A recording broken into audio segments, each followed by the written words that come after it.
খুব স্পৰ্শকাতৰ বিষয়ৰ ওপৰত আজি এটা সংবাদমেল সম্বোধন কৰিবলৈ বিচাৰিছোঁ। আপোনালোকক আদৰণি জনাইছোঁ। আমাৰ এই সংবাদমেলত মোৰ লগত সহযোগ কৰিছে অসম জাতীয় পৰিষদ দলৰ অন্যতম সম্পাদক গিৰীন তালুকদাৰ ডাঙৰীয়া। আৰু বিষয়টো হ'ল 6 জনগোষ্ঠীৰ জনজাতিকৰণ বিষয়। খুব প্ৰাসংগিক হৈ আছে এইকেইদিন। আৰু এই ক্ষেত্ৰত আমি কেইটামান কথা উল্লেখ কৰিবলৈ বিচাৰিছোঁ। যি জনজাতিকৰণ বিষয়টোক ৰাজনৈতিকভাৱে সমাধান কৰিব লাগিছিল অসম চৰকাৰে, বিজেপি নেতৃত্বৰ অসম চৰকাৰে, কিন্তু তেওঁলোকে সমাধানৰ সূত্ৰ ওলাবলৈ যাওঁতে তেওঁলোকে এই 6 জনজাতিকৰণ বিষয়টো কেৱল এটা ৰাজনৈতিক হাতিয়াৰ হিচাপে ব্যৱহাৰ কৰিব বিচাৰিছে। নিৰ্বাচন কেন্দ্ৰিক ৰাজনীতিক হাতিয়াৰ হিচাপে ব্যৱহাৰ কৰি তেওঁলোকে 2026 নিৰ্বাচনৰ আগত তেওঁলোকে এটা ভুৱা প্ৰতিশ্ৰুতি দিছে। গতিকে এই গোটেই কথাটো মুখ্যমন্ত্ৰীয়ে নিজকে খুব ডাইনামিক, খুব শক্তিশালী, খুব বিচক্ষণতাৰ মুখ্যমন্ত্ৰী বুলি দাবী কৰি আহিছে। কৰি এই সমস্যাটো, এই দীৰ্ঘদিনীয়া যিটো সমস্যা 6 জনগোষ্ঠীৰ জনজাতিকৰণ বিষয়, সেইটো তেওঁলোকে নিৰ্বাচনৰ আগে আগে তেওঁলোকে প্ৰতিশ্ৰুতি দিছিল। ভিজন ডকুমেণ্টত তেওঁলোকে উল্লেখ কৰিছিল যে আমাৰ চৰকাৰ আহিলে আমি 6 জনগোষ্ঠীক জনজাতিকৰণ দিম। 2014 চনৰ পৰা আৰম্ভ হৈছে, 2016, তাৰপিছত 2019, তাৰপিছত 2021, তাৰপিছত এতিয়া 2026 আহি আছে। আৰু গোটেই পৰিক্ৰমাটো আপোনালোকে যদি চায়, মুখ্যমন্ত্ৰীয়ে আজি অসমৰ মুখ্যমন্ত্ৰী হিমন্ত বিশ্ব শৰ্মাই এই ক্ষেত্ৰত খুব শক্তিশালী স্থিতি ল'বলৈ যাওঁতে এটা মুখ ঠেকেচা খাইছে। কাৰণ তেওঁ নিজকে অভাৰ স্মাৰ্ট দেখাবলৈ যাওঁতে আজি গোটেই জল পট জুলুঙাৰ মেকুৰী ওলাই পৰিল যে জনজাতিকৰণ বিষয়টো যেনেধৰণে তেওঁ ভাবিছিল একেবাৰে বুমেৰাং কৰি পেলালে, আটাইতকৈ বেছি জটিল কৰি পেলালে। তাৰমানে জটিল কৰি কেৱল জটিলে কৰা নাই, জটিল কৰি এই গোটেই বিষয়টোকে, গোটেই প্ৰক্ৰিয়াটোকে তেওঁ এটা অনিশ্চিততাৰ মাজলৈ ঠেলি দিছে। কাৰণ আমি দেখি আহিছো যে 2016 চনত মন্ত্ৰীগোট গঠন হৈছিল। তাৰপিছত 2019 চনত ৰাজ্যসভাত সদনত উত্থাপন হৈছিল। তাৰপিছত 2016 চনতে এটা মন্ত্ৰীগোট গঠন কৰিবলৈ কাৰণে চিংলা কমিটি এটা বনাই দিয়া হৈছিল যে যিহেতু এইটো সংসদত, ৰাজ্যসভা বা লোকসভাত যিহেতু তেওঁলোকে পৰামৰ্শ বিচাৰিলে, পৰামৰ্শ হিচাপে তেওঁলোকে এটা প্ৰতিবেদন বিচাৰিলে অসমৰ পৰা, অসম চৰকাৰৰ পৰা। সেই প্ৰতিবেদন তেতিয়াও দিয়া হৈছিল। দিয়াৰ পাছত এই প্ৰতিবেদনটো কোনো ধৰণৰ কাম নকৰিলে, কোনো চিংলাই কোনো প্ৰতিবেদন দাখিল কৰিব নোৱাৰিলে, কিমান দীঘলীয়া সময় পাৰ কৰিলে। তাৰপিছত পাকে প্ৰকাৰে তেওঁলোকে 19ত এই বিষয়টো ৰাজ্যসভাত উত্থাপন কৰিলে। উত্থাপন কৰাৰ পাছত তেনেকৈ তেওঁলোকে গাপ মাৰি থাকিলে, গোটেই ঢোঙা চাঙত থাকিলে গোটেই বিষয়টো। 2019 চনত জনজাতিকৰণ বিষয়টো উত্থাপন কৰি তেওঁলোকে কোনো ধৰণৰ কাম নকৰি তেওঁলোকে ঢোঙা চাঙত থৈ দিলে। আকৌ পুনৰবাৰ ঘূৰি পকি আকৌ এতিয়া হিমন্ত বিশ্ব শৰ্মা চৰকাৰৰ নেতৃত্বত আকৌ মন্ত্ৰীগোট গঠন কৰিলে। তাৰ আগতে মন্ত্ৰীগোট আছিলে,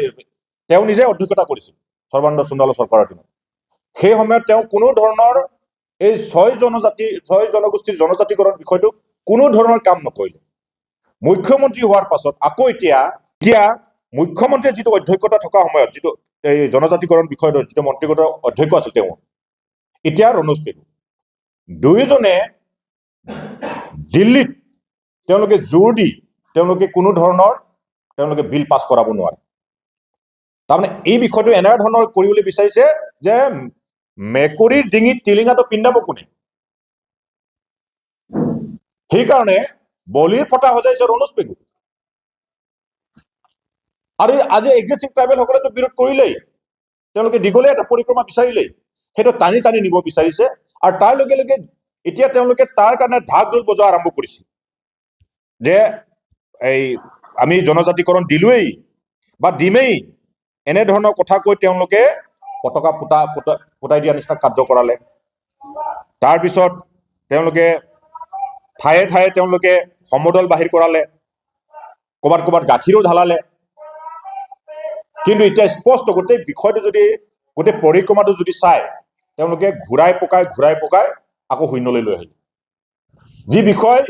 2019 চনৰ অৰ্ডিনেৰী বিল উত্থাপন হৈছিল ৰাজ্যসভাত সেইটোকে তেওঁলোকে ধৰি পেলাই তেওঁলোকে আগবাঢ়ি যাব লাগিছিল সেইটো নকৰি তেওঁলোকে পুনৰবাৰ আকৌ মন্ত্ৰীগোট গঠন কৰা এটা নাটক কৰিলে গতিকে এই গোটেই নাটক আৰু গোটেই সম্পূৰ্ণ তেওঁলোকে জটিল কৰাই নহয় জটিলৰ লগতে অনিশ্চিতলৈ ঠেলি দিছে জনজাতিকৰণ বিষয়টো সেইকাৰণে আমাৰ দলৰ পৰা আমি স্পষ্টভাৱে কৈছো যে এক্সিষ্টিং ট্ৰাইবেলৰ কোনো অসুবিধা নোহোৱাকৈ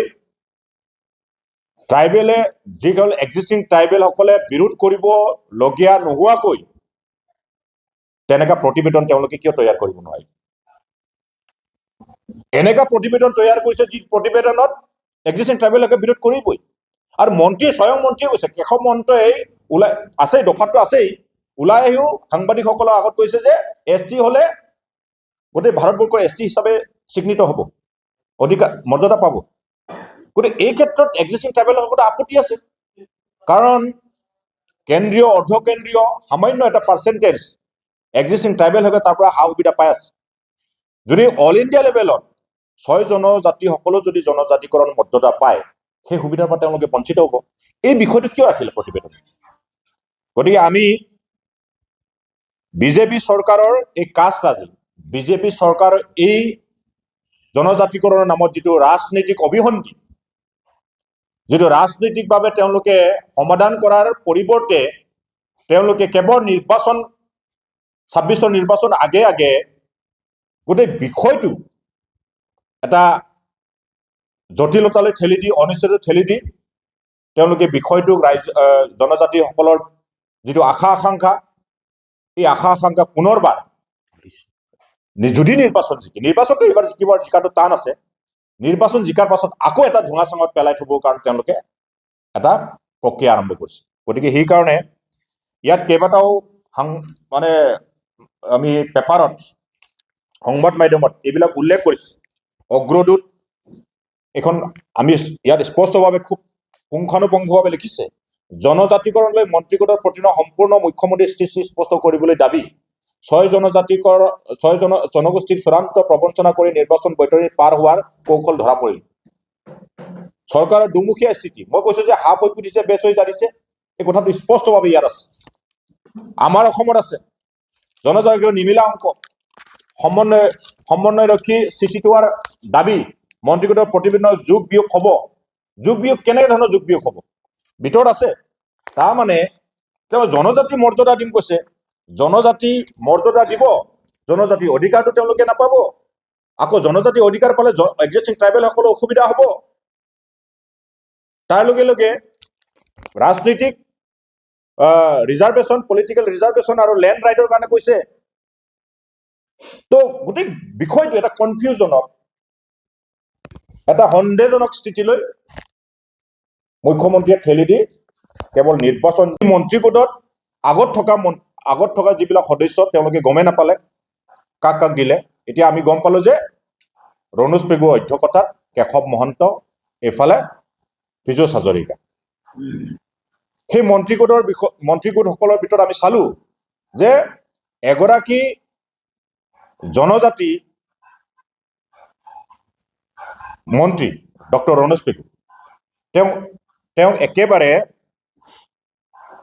বলিৰ পথা সজোৱা নিচিনা আৰম্ভ কৰিছে কাৰণ তেখেতলৈ ঠেলি দিছে সেই বিষয়টো আগৰ পৰাই যে দিল্লীহে যিটো সিদ্ধান্ত ল'ব ৰাজ্যসভা লোকসভা দুইটা সদনতে এইটো বিলটো উত্থাপন হ'ব লাগিব বিলটো পাছ হ'ব লাগিব আৰু অলৰেডি 2019 চনত গৈছিল তাৰ লগে লগে এতিয়া পুনৰবাৰ তেওঁলোকে এটা প্ৰাৰম্ভিক এটা অন্তৰ্বৰ্তীকালীন যিটো প্ৰতিবেদন সেইটো অসম যিটো মন্ত্ৰী গোটে যিটো বনাইছে এতিয়া বৰ্তমান যোৱা 29 তাৰিখে যিটো ছাবমিট কৰিছে দাখিল কৰিছে তাৰ ওপৰত কোনো ধৰণৰ আজি মানে চৰ্চাও হোৱা নাই আৰু সেইটো দাখিল কৰাৰ লগে লগে এক্সিষ্টিং ট্ৰাইবেল জনজাতিসকলে বিৰোধ কৰিছে তাৰমানে মুখ্যমন্ত্ৰীয়ে নিজে অভাৰ স্মাৰ্ট দেখাবলৈ যাওঁতে খুব ডাইনামিক খুব শক্তিশালী দেখাবলৈ যাওঁতে খুব সদিচ্ছা থকা নিচিনা কামটো কৰিব যাওঁতে আকৌ তেওঁৱেই গোটেই হাফ হৈ খুটি বেচ হৈ যোৱাৰ নিচিনা কামটো কৰিলে যে জনজাতিসকলে আপত্তি দৰ্শাব পৰা বিষয় তেওঁলোকে সন্নিৱিষ্ট কৰিলে মন্ত্ৰীগত প্ৰতিবেদনত যাৰ কাৰণে এই প্ৰতিবেদনটোক এক্সিষ্টিং ট্ৰাইবেলসকলে দা কৰিলে প্ৰতিবাদ কৰিলে তাৰ কাৰণে পুনৰবাৰ 4 তাৰিখে অধ্যক্ষ ডক্টৰ ৰণোজ পেগুৰ নেতৃত্বত আকৌ আলোচনা কৰিলে এতিয়া আলোচনাটো এনেধৰণৰ কোনো সন্তুষ্ট নহয় তেওঁলোকে এই প্ৰতিবেদনটো কেইবাটাও বিষয় তেওঁলোকে এৰাই চলিবলৈ কাৰণে পৰামৰ্শ দিছে মুখ্যমন্ত্ৰী পৰ্যায়ত এটা আলোচনা বিচাৰিছে তাৰপিছত তেওঁলোকে গৃহ মন্ত্ৰালয়ৰ পৰ্যায়লৈকে অমিত শ্বাহ পৰ্যায়তো তেওঁলোকে আলোচনা বিচাৰিছে তাৰমানে দীঘলীয়া এটা পৰিক্ৰমা আৰু পাৰ কৰিব লাগিব তাৰমানে এই বিষয়টো টানি নিব লাগিব তাৰমানে এমাহৰ ভিতৰতো নহয় 2 মাহৰ ভিতৰতো নহয় তাৰপিছত আকৌ বাজেট অধিৱেশন আহি আছে মাৰ্চ মাহত আহিব সংসদত সেই কেতিয়া উত্থাপন কৰিব কেতিয়া বিল পাছ হ'ব এই গোটেই বিষয়টো আটাইতকৈ জটিলতালৈ নি আছে মুখ্যমন্ত্ৰী আৰু জটিলতাই নহয় জটিলতাতকৈ অনিশ্চয়তালৈ তেওঁলোকে নিয়া আৰম্ভ কৰিলে সেইকাৰণে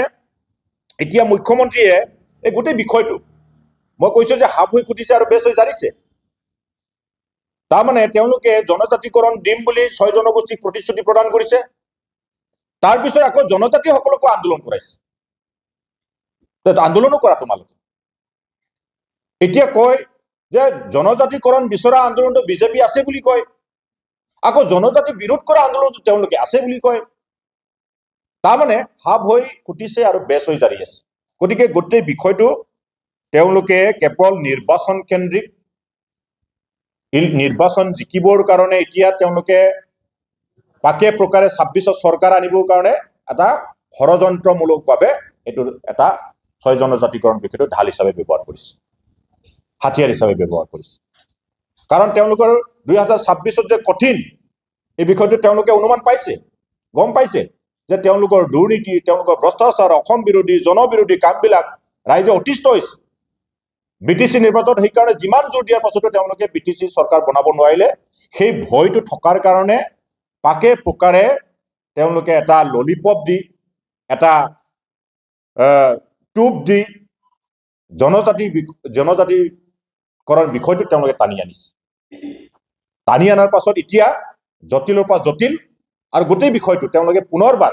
ঢুঙা চাঙত পেলাই থবৰ কাৰণে নিৰ্বাচন জিকাৰ পাছত আকৌ ঢুঙা চাঙত পেলাই থবৰ কাৰণে এই প্ৰক্ৰিয়াটো আৰম্ভ কৰিছে গতিকে সেইটো আমাৰ স্পষ্ট যে তেওঁলোকে স্পষ্টভাৱে দোহাৰিছো এই প্ৰতিবেদনত আছে প্ৰতিদিনত আছে প্ৰতিদিনতে দীঘলীয়াকৈ লিখিছে যে জনজাতিকৰণ বিষয়টোক লৈ যিটো